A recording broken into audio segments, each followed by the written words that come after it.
Cancel culture in Kenya is becoming more serious than we thought. But as we know, social media is a double-edged sword. The same way they champion for you is the same way they'll finish you very quickly. But of course, it depends with what you do. Currently, as we speak, Miccheque podcast is on the spot after sparking mixed reactions, which has partly led to them getting cancelled, or at least the beginning of them getting cancelled. Now, this is one of the most loved podcasts in Kenya. So, how is it that they are getting cancelled? Let me bring you up to speed with what has been happening. What's up, checkmates? It's me, Martin Luther King, Quick Matomboya, Tomboka, Tablecloth Mboya, whatever you call it. Be sure to catch me on episode 237 of the Miccheque Pod.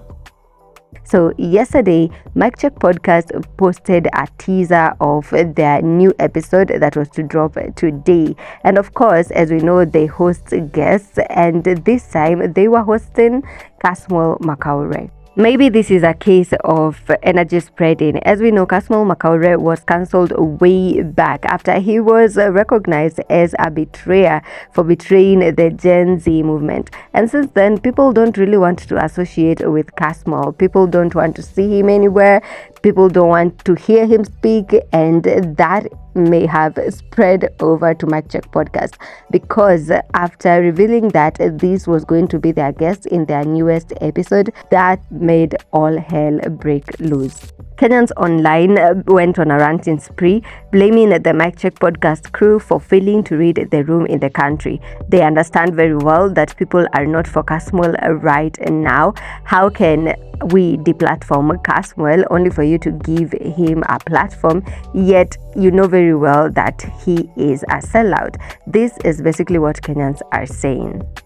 We cannot continue to mock those who died during the Gen Z protests by giving this guy a platform. It was fun, but this channel is no longer worth subscribing to. Why would you offer a platform to a traitor? This is a betrayal. We loved the Miccheque podcast, not anymore. What nonsense is this?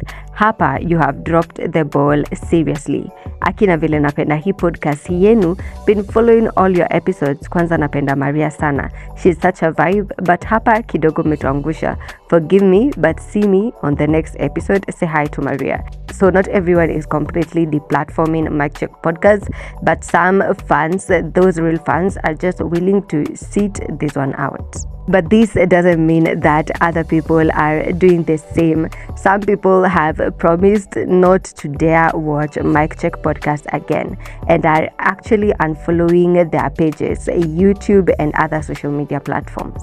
And just like that, you have lost me as a follower. Why on earth would you give this guy the mic to come and mock the same youths who made your podcast grow?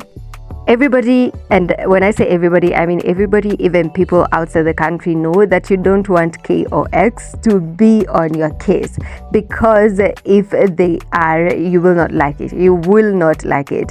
But sadly for Miccheque podcast, they set that ball rolling. Immediately they invited Kasmuel to their podcast.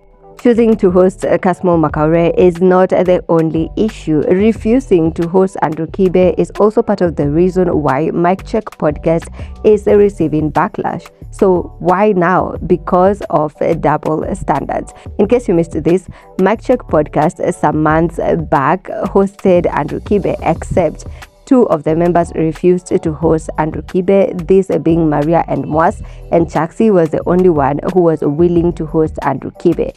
So people are like, how can you refuse to host Andrew Kibe, but you are so much willing to host Kasmuel Mcoure despite what he did? There's a checkmate who told me, like, Andrew Kibe. I was like, where?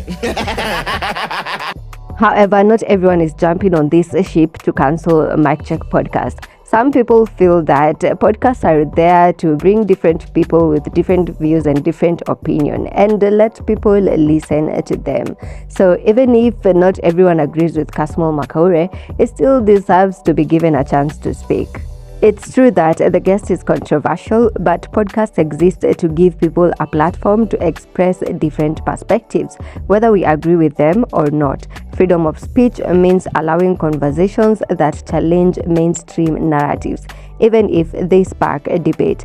Cancel culture shouldn't silence a dialogue. Instead, we should listen, discuss, and form our own opinions. Respect to Miccheque for staying true to unfiltered conversations. This leaves me with one question for you. Are you boarding the cancel boat to cancel Miccheque podcast, or do you feel like this person, everyone should be given a chance to speak? Let me know your thoughts in the comment section, and remember to always keep it here on BNN for more updates.